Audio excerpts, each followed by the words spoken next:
Hi there, everyone. It's 4 o'clock in the East. So the ceasefire with Iran that was never really a ceasefire now appears to really be over. We have ended all trade with Spain, and Japan is now apparently an Islamic republic. If all or any of that is news to you, then you've been fortunate enough to have missed Donald Trump's performance on the world stage at this week's NATO summit, where in a series of bizarre press conferences, Donald Trump ran the gamut of sounding merely uninformed to downright addled and crazy. Take a listen to some of the highlights. Is the ceasefire over? Is the ceasefire done? Is the MOU dead? It's a very interesting question. To me, I think it's over. I don't want to deal with them anymore. They're scum. I told this story yesterday. We had 111 missiles shot by the Islamic Republic of Japan. They were shot at the aircraft. JC, POC. What a terrible deal. I call it the Obama nuclear waste deal. I don't want anything to do with Spain. Cut off all trade with Spain, please, including visits. Okay, we don't want anything to do. You know who's number one on TikTok? I am. I'm number one on TikTok. You have a question for President Putin, please? Do you have a question for President Putin? Not Zelensky. Yeah, what would you like to ask him? Because I'm going to ask him that question. He's not sitting next to President Putin. I don't know what TikTok is. The Islamic Republic of Japan came out of his mouth. Marco Rubio is going to have to start standing next to him and translating. But unsurprisingly, Donald Trump's incomprehensible, unhinged, embarrassing, uninformed, me display there and his approach to geopolitics has had an effect. It appears to have finally exasperated and exhausted European leaders' patience. On that, the New York Times reports this, quote, a major motif of this year's NATO summit has to do with European leaders deciding whether it's politically advantageous to at last dispense with the niceties and fight back against Trump, as the Spanish and Italian leaders have started to do. The time when all European heads of state were playing nice with the mercurial American president is decidedly over. An exasperation that seems only likely to grow as Donald Trump's war with Iran threatens to tank everyone's economies. The New York Times reports this, quote, the global economy is set to slow sharply in 2026 after the war with Iran disrupted energy supply chains and triggered a fresh bout of inflation, the International Monetary Fund warned on Wednesday. The forecasts reflect the damaging toll from the decision by the U.S. and Israel to attack Iran this year. Donald Trump exhausting not just Americans' patience, but now the world's, as he humiliates himself on the world stage, is where we begin again today with some of our favorite experts and friends. Staff writer at The Atlantic, Tom Nichols, is here. He's a professor emeritus of national security affairs at the U.S. Naval War College. Also joining us, Puck News senior political columnist and national affairs analyst John Heilman is back, and former ambassador to Russia and international affairs analyst Michael McFaul is here. Ambassador, I'm only half joking about having a translator there. He speaks now so incomprehensibly, and I guess it's old-fashioned, but I remember when the world hung on every word that an American president and an American ambassador, an American diplomat, and an American spokesperson said. And now we're all supposed to look the other way when he describes Japan as an Islamic republic and thinks he's sitting next to Putin. It was crazy. I'm glad you pointed it out. A lot of people don't think it's crazy anymore, right? We've gotten so used to him speaking this way, we just give him a pass on all this. But that clip you just showed, these in other circumstances just a few years ago would have been major international crises. Today, this is just the way the president talks. And as you also said, rambling all over the place about different issues, all having to do with him personally, was also something very striking from the press conference. But on the substance, there's another thing that's very striking. In my world, everybody is calling this a success, this summit. And you know why? Because President Trump didn't walk out. He didn't blow up the NATO alliance. He didn't say he was going to leave. And that is the bar of success, I think also says a lot about where we are in terms of our relations with our allies today. Tom, the bar has to be lowered because world leaders have their own electorates that they're responsive to. But that the bar has been so unceremoniously lowered, like so that it's underground, seems like something that should get more notice among American civic leaders. I mean, this is the guy that Jeff Bezos capitulated to and stood shoulder to shoulder. This is the guy that all the fanciest law firms in New York are now doing pro bono work for his commerce department. This is the guy that universities capitulated to. And this is a guy who doesn't know the difference between Japan and Iran. It's almost like we have a relative in the room and there's something deeply wrong with him, and we've all agreed to not talk about it. But there is something deeply wrong with him. His friends know it, his critics know it, his staff, I'm sure, knows it, the world knows it, world leaders know it, and most importantly, our enemies know it, which is why they don't take him seriously, which is why nobody, as you pointed out, once upon a time, people hung on the word of the president. That's why nobody hangs on his words.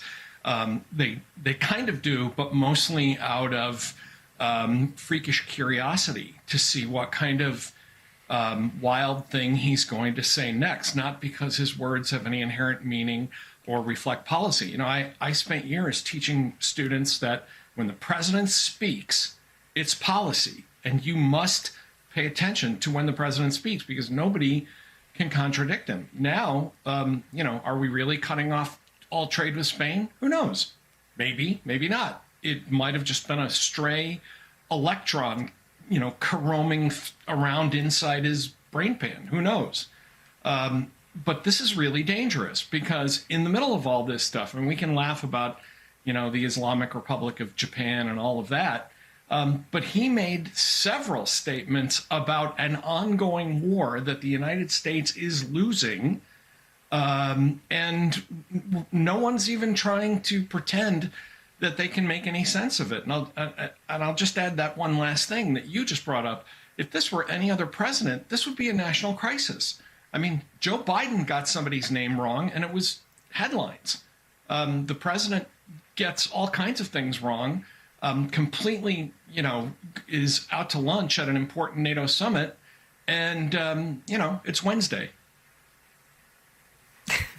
Well, as a reward for your astute point, I'm going to show you more of what he said today. This is a serious question about his security. His security is a legitimate and important question. And here's what he was asked and how he answered it.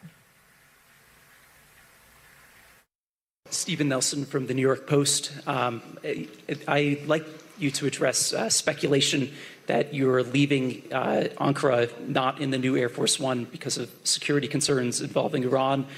You've spoken today twice about them possibly assassinating you and possibly being successful. Did that concern have something to do with it? Well, I speak about it a lot because, the life of a president is very dangerous. It's 5.2%. You know what a race car driver is? 1/10 of 1%. A bull rider, that looks pretty dangerous to me. It's 1/10 of 1%. No, it's 5.2% is you don't make it. There was another list came out yesterday, and I'm number one on. I like being number one on TikTok better, but I'm number one on the list for killing.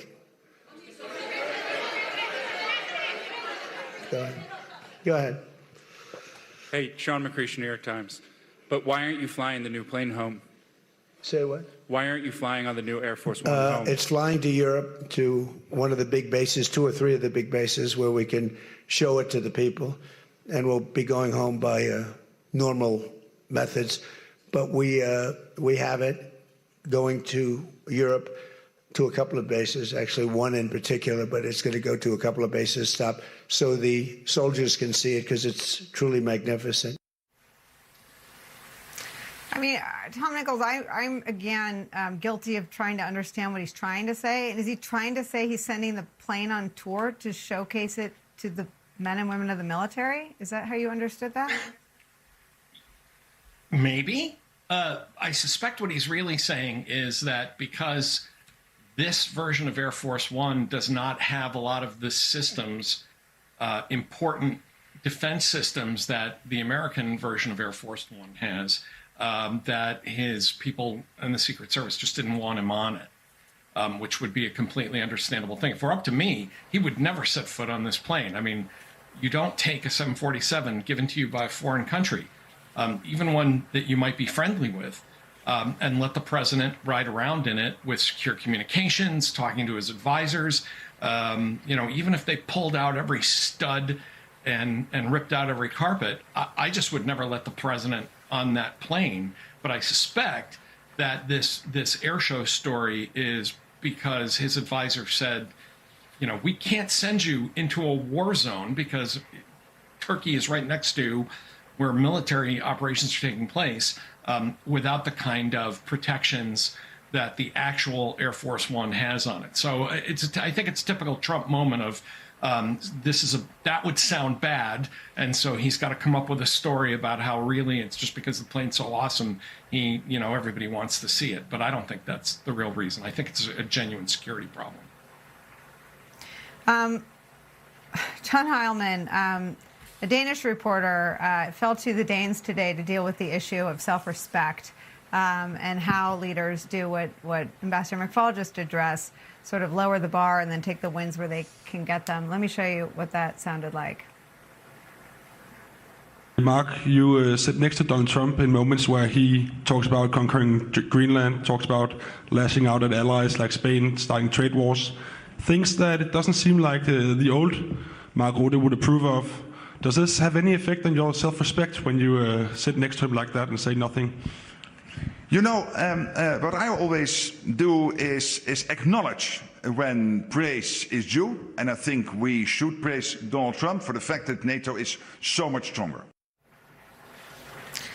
I remember pointing out once in 2017 that we're going to get to the point where Republicans on Capitol Hill will just clap for him when he zips his fly. Like that the bar is so low that when his parts aren't hanging out, the GOP, all the guys that used to care about balanced budgets and character would just be happy that he had his belt and his fly up. That's where we are on the world stage now. It's appalling. Well, I'd say, Nicolle, if he keeps his fly up and his pants on, that's at this point merits a standing ovation. Not merely. I mean, I'll give the guy a round of applause if that happens. I mean, because the alternative me too. is Every is too woman in horrifying America to is saying "me too" right now. Yes. Yeah, seriously. I also just want to ask about that previous clip, like the whole 5.2% thing. Does anybody understand that? I mean, I understand he's saying that American presidents are targets of security threats and potential assassinations, but the numbers that he was spouting there, I have no idea what those correspond to or what they mean. It was a complete gibberish as far as I can tell. I mean, I'm asking the panel, like, does anybody understand what he's saying? My guess, and again, this is my own sickness of trying to figure out what he's trying to say, and it's because I have a toddler, actually, who just, went through this. But I think what he's trying to say is that the odds of making it, maybe, if you're president, are... Well, I don't know. I don't know what he's trying to say. Ambassador McFaul, you want to take a stab at it? I mean... Well, my guess is he's talking about the number of assassinations. Right. The number of assassinated presidents is probably 5% of all presidents. That's my guess. Live TV doing math. But you're underscoring something I just think it's important we keep focusing on. He just says things all over the time, all the time. We don't know if they're true or not. Another one off the top of my head, he said $19.2 trillion are being invested this year in the United States. And I went to try to verify that claim. I found no evidence to verify that claim. And that just happens every single time he's giving a press conference. But the other thing I wanted to get back to, Rachel, is that you said also, he says things, whether they're true or not, whether they're policy or not. It used to be that a president said something and was policy, but you never know if it's true or not. And sometimes that's when he says things that I think are not in America's national interest. So cutting off all trade and contact with Spain, that is not in America's national security interest or national economic interest. And when he says it, somebody should be refuting it. That we just listen to it and it's like, okay, this is the new policy. But then the other part is equally true. So he said something encouraging today, from my point of view. He said that he's decided that we should give a license to do joint production to make Patriot interceptors with the Ukrainians. That's fantastic if it's true. That's for the long term, right? They need Patriot interceptors today. But is it going to be policy? Did anybody ask Lockheed Martin if they signed up for this? Have any of the details been worked out about it? And so even when there's good news, you don't even know if it's true. Well, and I think the other thing is when you have news, sometimes it gets buried in the insanity. This is real news. Here's where Donald Trump thinks Iran's nuclear material is. Let me play this for you, Tom Nichols. You said that dealing with the Iranians is a waste of time. How do you plan to get the nuclear material and the nuclear assurances that you want? Well, we've already got the nuclear material because it's so far underground, nobody's going to be able to get it except us because we have the equipment that can get it. But I call it the nuclear dust. The nuclear material is so far down underneath a mountain, and now that's been determined, that it would take massive machinery that we have that no other country has. Mr. President, so you have no plans to go in, boots on the ground? Why would I go in now? I'd go in when they're completely either eliminated or whatever happened, or an agreement's made. I mean, Tom Nichols, it's underground because that's where they're hiding it. It's not underground. And I mean, I knew it was going to catch up with us that he doesn't like intelligence, that he doesn't consume a PDB, but it's not underground because it got lost there. It's underground because that's where they hid it in anticipation of strikes. Well, I'm sure he means that some of it is buried, but you can tell that when a question stresses him out because he starts making stuff up and his hands start going and pretty soon he loses the bubble. I think what you saw in that answer is that when something has gone wrong, Trump changes the terms of the question. So he started off with, we want unconditional surrender, I call it the nuclear dust, all of the nuclear dust, all of the materials. And then when he can't get that, he says, oh no, problem solved. We didn't need it anyway. Like he's done with regime change. Well, I was never interested in regime change. Well, you're pretty interested in it the night you started the war and you told the Iranians that they were going to take their government back. But that's a very Trump approach to simply wave away things. And to go back to Mike's point, it makes policy and communicating policy and formulating policy impossible because the president doesn't live on the same planet as everybody else, says whatever gets him through the next 10 seconds of his day to try to dominate the point or evade the questioner. And so, the rest of the world, the country, everybody else has to deal with this shifting kaleidoscope of unreal assumptions. Well, it's underground. We don't need it anyway. I was never interested in regime change. The Iranians are great people, except now they're scum, and so on. And it just goes on and on and on because it's all only about Donald Trump trying to compensate for constantly being humiliated in public. And everybody else just simply has to deal with it and work around it. And again, it's like having that, that relative in the middle of the room and, everybody kind of looking away and trying not to say anything that's going to, you saw that with Mark Rutte. It's like, well, we just sort of, try not to set him off. We give him grace. He didn't blow anything up. So it was another good day for NATO. But I think that's what you saw in that answer. He has no idea. And you're right. He's unbriefable. He doesn't read intelligence. He doesn't care about it. He just wants, it's very childlike. He wants the world to conform to what he wants it to be. And this war is really, I think, the first time where circumstances have pushed back and made it impossible for him to simply wish what he wants into existence. Yeah, he's met an enemy in Iran that he can't defeat. He has a consequence that he can't sell to his base, which has bought absolutely everything else from Access Hollywood to tariffs to just about everything else.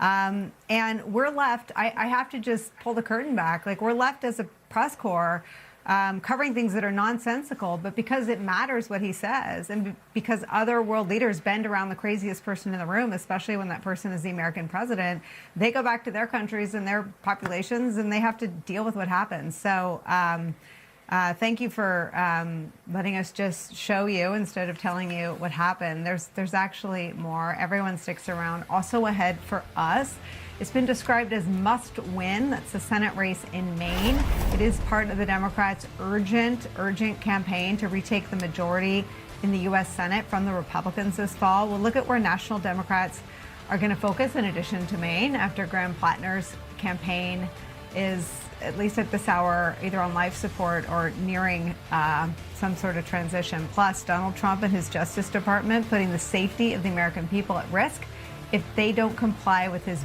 bogus voting demands, another move in Donald Trump's campaign to control our elections. And later in the broadcast, Donald Trump again ordered to pay E. Jean Carroll the money she is owed and then some. So what happens if he doesn't? We'll get to all those stories and much more when Deadline White House continues after a quick break. Don't go anywhere today. As Trump's tenuous ceasefire with Iran officially falls apart, our friend and current guest Tom Nichols writes this in The Atlantic about its demise. Quote, if Donald Trump ever had any control over the war he started with Iran, he has lost it. The Iranians are now setting the terms of this conflict and routinely humiliating the American president. The ceasefire Trump declared last month, a move probably meant to both soothe international markets and avert legislative action from the United States Congress, never really existed because neither side ever ceased firing. Trump is now going through something like the stages of wartime grief, denial that America failed, anger, which has led to renewed attacks, and then bargaining as if the Iranians could somehow be bought off like a gang of recalcitrant construction workers in New York. None of it has worked. Depression and acceptance await. We're back with Tom, John, and Ambassador McFaul. Tom, do you think anyone will communicate this bluntly to Donald Trump? What is clear, I guess, importantly to an increasing number of Americans, but to the Iranians?